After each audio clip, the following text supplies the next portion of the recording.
C'est la Ligue des Champions. Et Ligue des Champions veut dire que c'est jamais, jamais terminé. On a assisté à deux matchs qui, à la base, étaient assez finis. Hein. On avait parlé de cette victoire 4-0 à l'aller du Barça. On se dit, ça va passer crème. Le PSG, c'est pas une équipe qui doute. 3-1 face à Villa, on se dit, ça va passer crème. Et finalement, il y a deux scénarios de malade. Et le Barça qui se qualifie dans la douleur et le PSG qui se qualifie encore plus dans la douleur. On va plus parler du Barça et à la fin on va dire un mot sur le PSG puisque c'est le match que j'ai suivi, c'est le match du Barça et de Dortmund. Donc avant de commencer, n'oubliez pas de liker et de vous abonner à ma chaîne. Barça-Dortmund, moi j'ai vu un match où déjà il y a deux changements tactiques, deux changements de joueurs qui font vraiment beaucoup de mal au Barça et qui changent un petit peu ce Barça. La première, je pense que c'est les deux joueurs les plus importants de cette équipe. Pedri qui joue pas au milieu, remplacé par Gavi, qui fait un bon match d'ailleurs. Hein, c'est l'un des meilleurs milieux de terrain du Barça ce soir, c'est Gavi. Et on défonce Araujo qui prend la place de l'autre meilleur joueur de cette équipe, c'est Iñigo Martinez qui a un carton jaune et qui, pour précaution, ne joue pas ce match parce que s'il prend un carton, il ne jouera pas la demi-finale aller face à l'Inter ou le Bayern.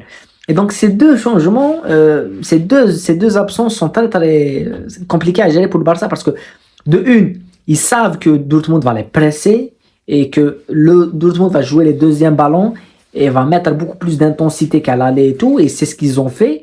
Et le Barça n'a pas sorti la balle comme il le faut. On a quand même une équipe qui n'a pas entamé le match comme il faut. Le Barça a laissé jouer cette équipe de Dortmund, et à l'image de ses attaquants.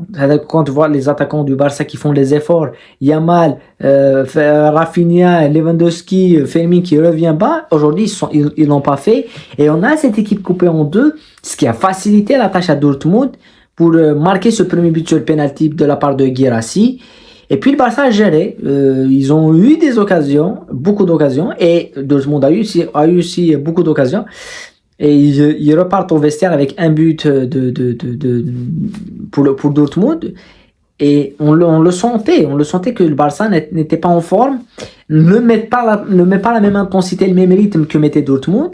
Et ça s'est senti dès le début de deuxième mi-temps. Deuxième but, une première faute assez flagrante une nouvelle fois de Araujo, et doublé de Guirassy.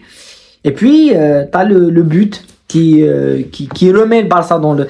Je pense que avant ça n'existait pas ça. Je pense que depuis la dernière demi-finale justement et l'histoire des remontadas du Barça, où le Barça s'est fait remonter face à Roma, un 4-1, 3-0, vous vous rappelez tous, la remontada de la nuit d'Anfield où il prend 4, tous ces matchs-là, on sentait que le Barça, ça ne tombait pas de leur côté. Aujourd'hui, ça s'est tombé de leur côté, c'est-à-dire même s'ils étaient mauvais, ils avaient ce problème de finition. Les 4 attaquants sont mauvais aujourd'hui, voilà, à part Lewandowski, mais Yamal est out, Rafinha est complètement out, et tout.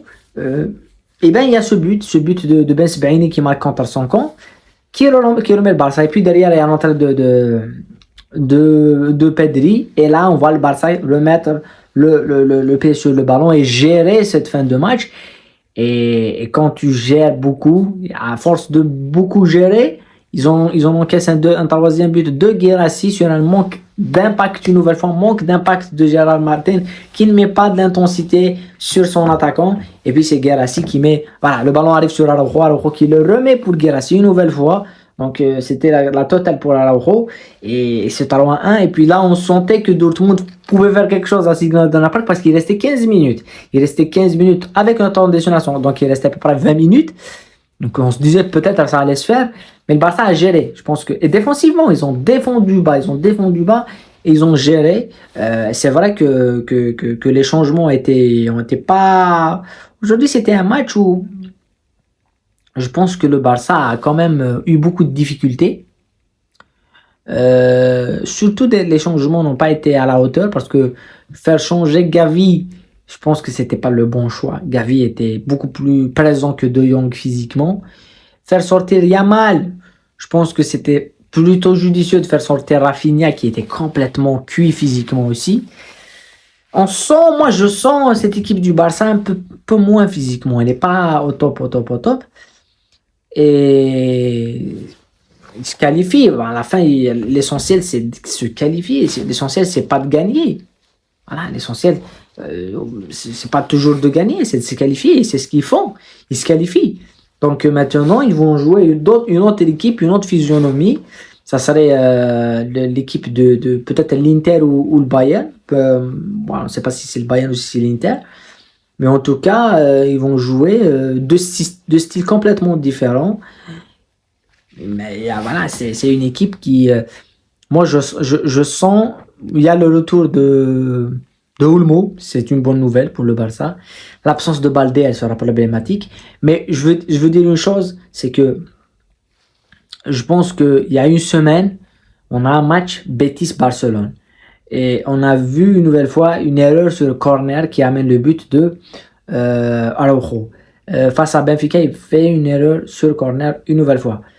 Moi, ce que je veux dire, c'est qu'on le sait tous, on le dit, il y a une équipe avec Iñigo Martinez, il y a une équipe sans Iñigo Martinez. Il y a une équipe avec Pedri, il y a une équipe sans Pedri.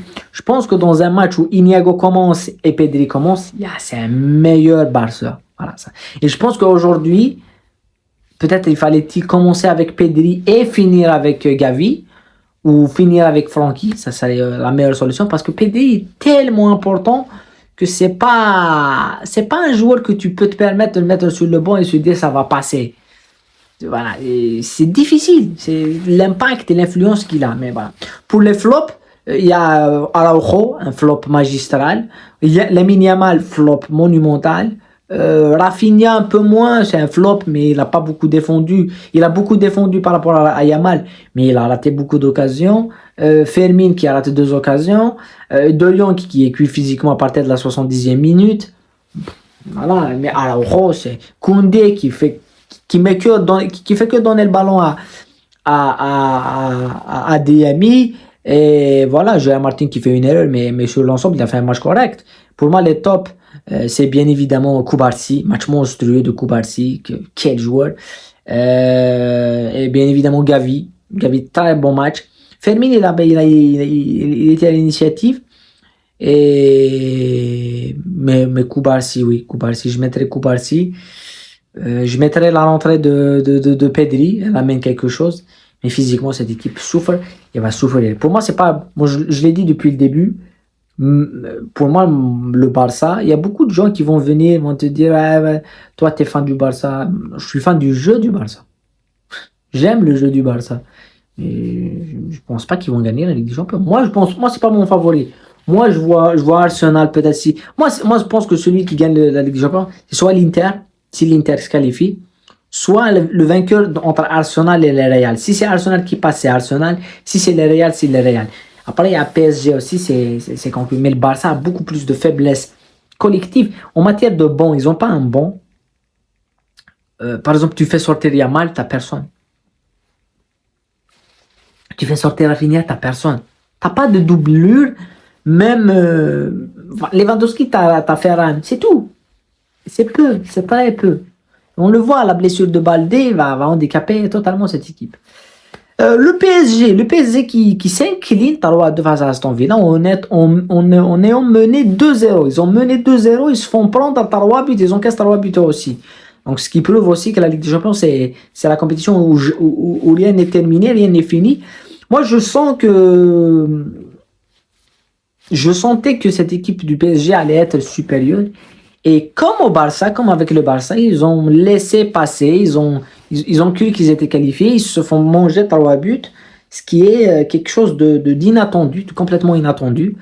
Mais pour le PSG, je pense que c'était aussi à un but, ça tenait à un but. Si Aston Villa marque le but, c'est 4-2, ça t'emmène en prolongation, ça change complètement les choses. Mais ils sont qualifiés, je pense que ils n'ont pas eu plus de frayeur dans le jeu que le Barça, qui était quand même à 2 buts. On se disait ça allait peut-être le faire. Voilà, mais c'est la chute des gros. Après, demain, c'est d'autres matchs. L'Inter qui joue le Bayern et bien sûr Arsenal, le Real, qui est le match qu'on va bien sûr débriefer en attendant ce match-là avec impatience, parce que soit remontada, soit pas. Il y a beaucoup de gens qui me disent on peut le faire. Il y a d'autres supporters de Real qui disent on peut pas le faire, on n'a pas l'équipe. Moi, je pense qu'ils peuvent le faire. Moi, j'ai vu ce soir deux équipes qui n'avaient rien à perdre, comme Dortmund qui a fait la misère au Barça. J'ai vu Aston Villa qui n'a rien à perdre, qui a fait la misère à Arsenal, au PSG. Demain, le Real n'a rien à perdre. Ils vont venir, ils vont essayer de mettre la misère, ils vont essayer de marquer très très tôt. Et voilà. Moi, j'attends que le Real fasse ça et fasse un match plutôt correct. Voilà. En tout cas, prenez soin de vous, la paix sur vous. On se retrouve bien évidemment dans d'autres vidéos, dans d'autres analyses. À bientôt.